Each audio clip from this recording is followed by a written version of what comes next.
no value, but also it does have value, right? So let's start right at the beginning.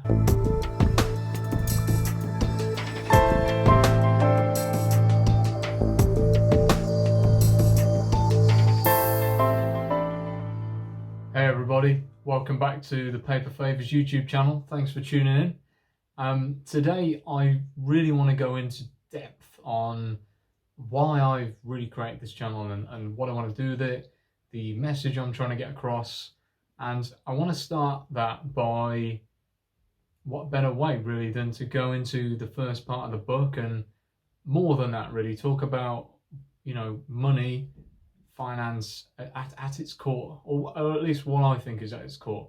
So obviously that's going to mean we talk about trading, money primarily. That's what we use it for, right? For swapping things and giving us a way to measure how much we're swapping. But also I want to look at how, and I think this is core to all of it, how money has no value, but also it does have value, right? So let's start right at the beginning, okay? Before we had money, the only way you could trade and get items that you couldn't create yourself. So, for example, I don't know, let's imagine I guess it was lots of little towns, villages, and people primarily would have been just growing food, right? So if someone had a certain food or a tool that you needed, you would have had to barter with them, okay? And that means directly swapping the thing that you want for something that you've already got. So that could mean if that guy over there, he's got a hammer and you don't have a hammer and you really want a hammer for some reason, like, I don't know, maybe you got a door to fix, you would have to offer him something that you have, right? Maybe it's a goat or some nails or a couple of cups. Everything in this place I'm talking about is is all about having stuff that's useful, okay? So yeah, you really want the hammer. So yeah, you got to swap something that you have. And of course, the problem is you now have a conundrum, which is your ability to offer. So what I'm going to talk about here is how money has this value, okay?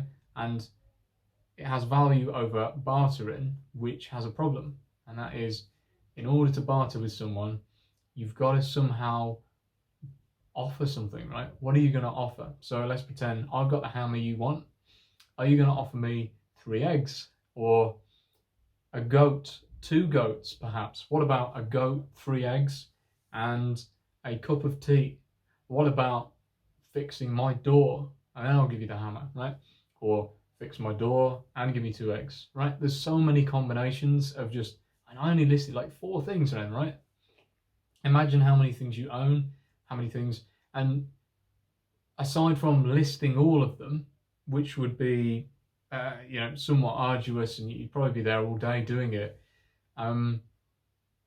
you would need to make sure that, how would you know what a good deal was? Like, are you going to be better off giving me just the 2 eggs or the 2 eggs or maybe 1 egg and fixing the door? Like, what's better? You can't find out. And that's one of the things, right? That's the issue of offering prices that bartering really falls down on, okay? And I think this is the thing, right? Now I've in here, I came up with 4 different reasons, and I think each one of these videos, I'm going to make a whole video on each because I think they're so important. And although bartering obviously got us somewhere in terms of civilization, it does have flaws, right? And those flaws are the reason why I guess money was invented. So yeah, that's the big thing. Bartering means you have to offer things and you've got no way other than your feeling at the time of knowing what's the best deal for you. If we outline what the perfect trade would be, the perfect trade would be where 2 parties exchange the most valuable item they could from the point of view of themselves. So for example, if it was me, I would receive an item I valued greatly. The other person would receive an item they valued greatly from me, and in return we give up an item that we don't want. So the perfect scenario would be I don't collect stamps, okay? So let's pretend you're a huge stamp collector and I've got the best stamp ever. You've wanted it forever. Amazing. To me, it's worthless. I don't care about stamps. No disrespect to anyone who does. I just don't do it. And let's say you have a signed Formula One racing driver hat from, I don't know, Max Verstappen. I think he's a great driver. So to me, that's worth a great deal. And let's pretend you can't stand Formula One. So us swapping, that'd be amazing, right? But how could we possibly get to that? Like, how would I even find out that you didn't care about Formula One, but you really cared about stamps, other than the fact that you would come up to me and say, I need them. And this is what I mean, right? I would never be able to think of that. So what money does is it gives us this universal kind of token, and that's going to come up later, to swap with anyone, and we don't need to offer at that level. You don't have to do it, okay? There's no need to come up with loads of things, because you can just always ensure that you have the trade token, right? There's one other problem with it, which I'll go into, which is that in order to acquire the item you want, you may, in the land of bartering, have to actually offer something that you don't want to give away, okay? So let's take that, for example. What if I really needed that hammer we talked about earlier, and the only thing you would trade it for is the stamp that I come up with earlier, right? But what if instead of me not caring about stamps, actually I really loved it, but I just really needed a hammer? Damn, right? Obviously, in terms of money, it could mean that I have to pay you a lot of money for the hammer, but it takes that sentimentality about it away, right? Money removes the need for, or I guess not the need, but it removes any kind of sentiment from the trade. It means that you just are always trading either a larger or a smaller quantity of this fungible token.